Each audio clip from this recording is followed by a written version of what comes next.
Assalamualaikum.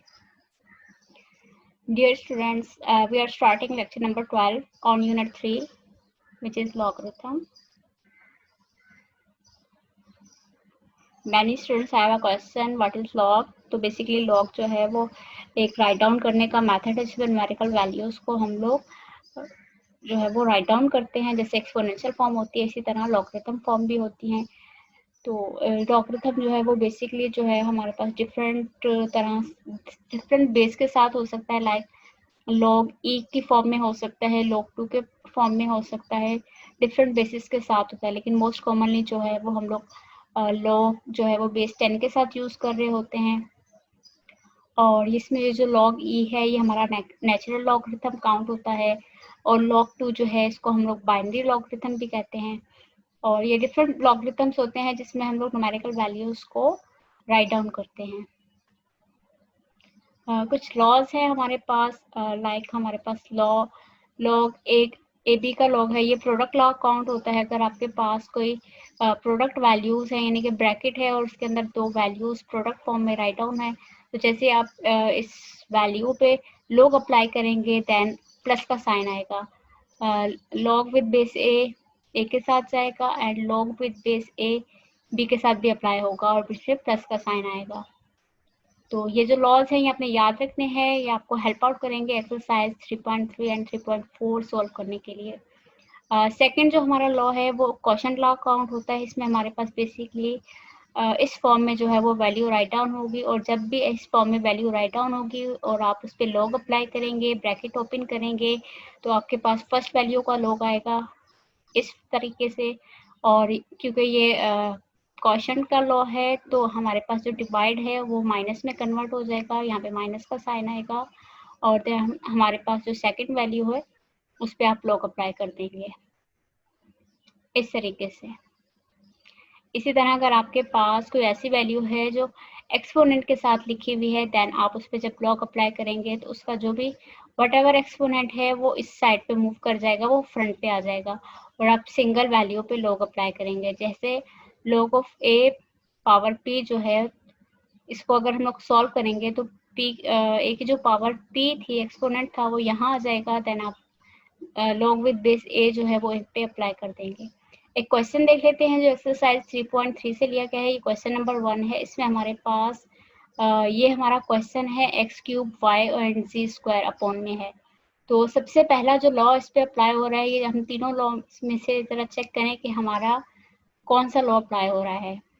जरा question को गौर से देखें, किस फॉर्म में लिखा हुआ है, प्रोडक्ट फॉर्म में लिखा हुआ है, क्वेश्चन फॉर्म में लिखा हुआ है, या ये एक्सपोनेंट फॉर्म में लिखा हुआ है। तो पहले आपने रिकॉग्नाइज करना है कि क्वेश्चन किस फॉर्म में राइट डाउन हुआ है।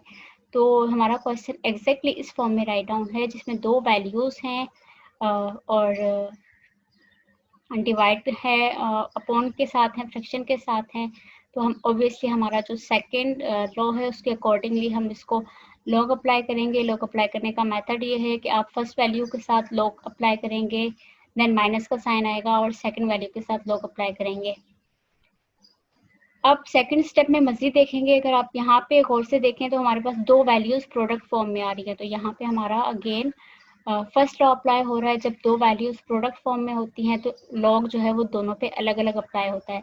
जैसे इसमें लॉग एक्स क्यूब के साथ भी अप्लाई होगा और वाई के साथ भी अप्लाई होगा, और क्योंकि ये दोनों प्रोडक्ट फॉर्म में है दैट्स वाई बीच में प्लस का साइन आएगा। तो आपने इसको राइट डाउन कर दिया। लेकिन अगर हम थर्ड टर्म को देखें तो हमारे पास जो थर्ड टर्म है वो एक्सपोनेंट फॉर्म में लिखी हुई है, यानी कि जी का स्क्वायर है। तो जी का स्क्वायर पे डायरेक्ट लॉग अप्लाई नहीं हो सकता जब तक हम लोग 2 को फ्रंट पे नहीं लेके आएंगे।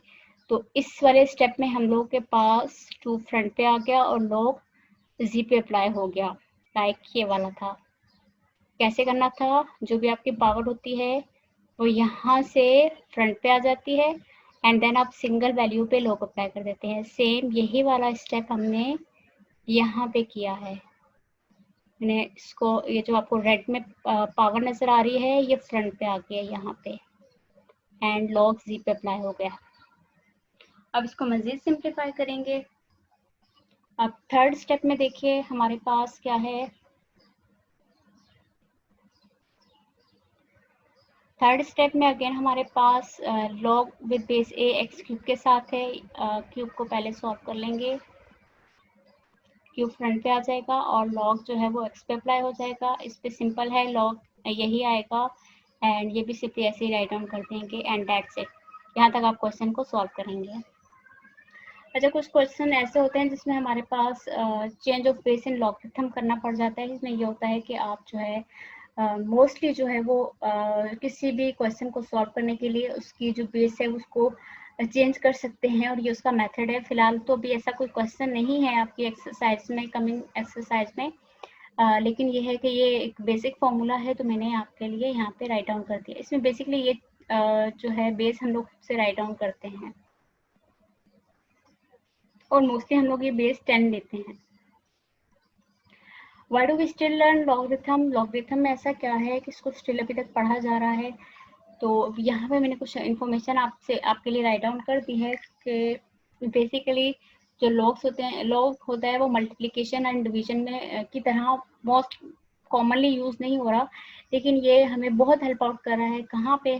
साइंस में, इंजीनियरिंग फील्ड में, और जो है ये कहाँ पे logarithm are also important in financial and population studies, जहाँ पे हमारे पास बहुत बड़ी बड़ी वैल्यूज होती हैं, उसमें हमें आंसर करना होता है, राइट डाउन करना होता है, वहाँ पे मोस्टली जो है वो लॉगरिथम फॉर्म का इस्तेमाल किया जाता है।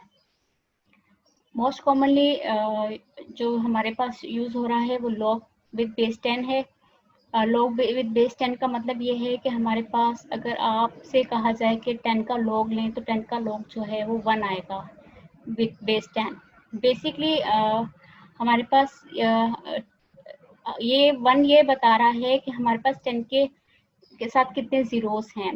इसी तरह अगर आप 100 का लॉग लेंगे विद बेस 10 के साथ तो आंसर 2 आएगा, और अगर आप 1000 का लॉग लेंगे विद बेस 10 तो हमारे पास आंसर 3 आएगा। कैसे? अगर आप इसको कैलकुलेटर से सॉल्व करके देखेंगे तो आपके पास एग्जैक्टली यही आंसर आएगा।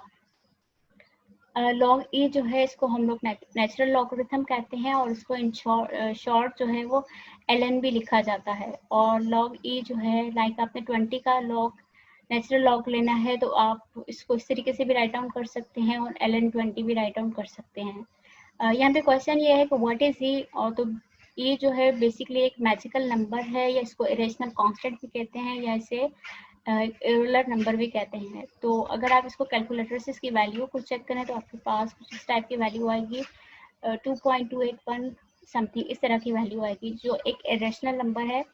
इरेशनल नंबर ये इसलिए है कि इसमें हमारे पास जो वैल्यू है वो पॉइंट के बाद नॉन रिक्यूरिंग है एंड नॉन टर्मिनेटिंग है, कहीं पे एंड नहीं हो रहा।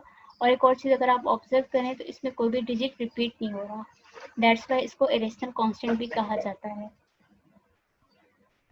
ये भी चेंज ऑफ बेस का जो है वो मैंने इसको अगेन फार्मूला राइट डाउन किया हुआ है। अगर आप कैलकुलेटर से लॉग फाइंड करना चाहें तो आप जो है वो ये वाला जो ऑप्शन है, ये वाला सिंपल ऑप्शन यूज करेंगे जो बेस 10 के लिए होता है। और अगर आपके पास बेस डिफरेंट है तो आप ये वाला जो लॉग का ऑप्शन है ये वाला यूज करेंगे, लेकिन इसमें आपको बेस अलग से राइट डाउन करनी पड़ेगी और जिस वैल्यू को आपने लॉग लेना है वो अलग से राइट डाउन करना पड़ेगा, ठीक है। लेकिन आपने जो है वो ये वाला यूज करना है, ये बेस 10 के लिए यही यूज होता है। और अगर आपने किसी वैल्यू का नेचुरल लॉगरिथम फाइंड करना होगा तो आप ये ln वाली ऑप्शन जो है वो यूज करेंगे।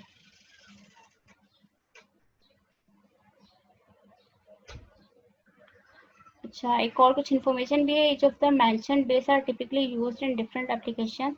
Base 10 is commonly used in science and engineering. जो base 10 के क्वेश्चंस होते हैं या base 10 का जो मोस्टली जो यूज होता है वो science field and engineering field में होता है, और जो बेस ई के क्वेश्चंस होते हैं वो मैथ्स और फिजिक्स में होते हैं, एंड बेस 2 का जो मोस्टली काम होता है वो कंप्यूटर साइंस की फील्ड में होता है।